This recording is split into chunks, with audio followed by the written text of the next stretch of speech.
So I would give the floor first to Martina Dlabajová for 4 minutes. Vážený pane předsedající, děkuji. Vážený pane komisaři, milí kolegové, zprávu o efektivnosti nákladů 7. rámcového programu pro výzkum a inovace jsem připravovala ve spolupráci s kolegyní Inés Ayalou Sender, které bych moc ráda poděkovala, a stejně tak i ostatním kolegům za mnoho cenných poznámek a názorů. 7. rámcový program v období od roku 2007 do roku 2013 nakládal s prostředky v celkové výši téměř 55 miliard eur, což představuje přibližně 3 % celkových výdajů na výzkum a technický rozvoj v Evropě.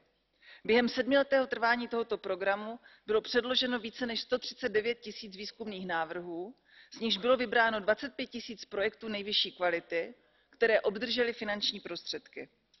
Hlavními příjemci byly zejména univerzity, výzkumné a technologické organizace a malé, střední i velké podniky. Připomínám, že do rámcového programu se celkem zapojilo téměř 29 000 organizací z celé Evropy.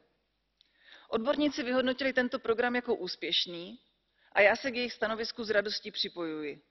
Stejně jako oni bych ráda zdůraznila, že byla podpořena špičková vědecká činnost na individuální i institucionální úrovni.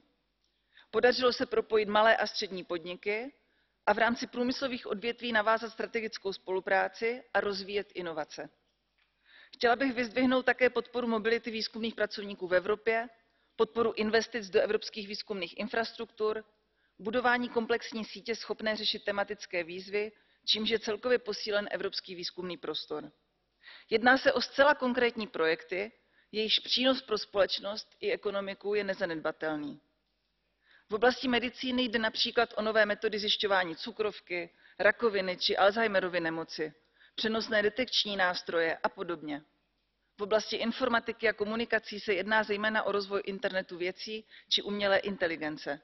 A mohla bych tak pokračovat i v oblasti energetiky, ochrany životního prostředí, bezpečnosti či dopravy.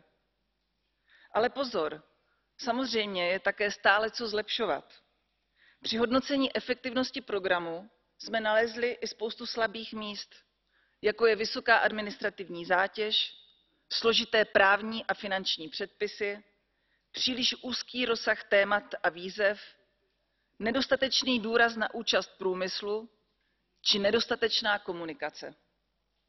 Jak veřejné konzultace s příjemci, tak celá řada auditů poukázaly na to, že hlavním zdrojem chyb pak bohužel byly nesprávně vypočítané osobní náklady a nezpůsobilé přímé a nepřímé náklady. V tomto ohledu bych ovšem ráda poděkovala komisi a panu komisaři za to, že většina těchto slabých míst byla v Horizontu 2020 již odstraněna a intenzivně se na odstranění dalších chyb a systematických chyb pracuje. Podpora výzkumu a inovací je pro budoucí vývoj Evropské unie klíčová. Proto bych moc ráda apelovala na členské státy, aby vyvinuli mimořádné úsilí ke splnění společného cíle. Investovat 3 % unijního HDP do oblasti vědy, výzkumu a inovací.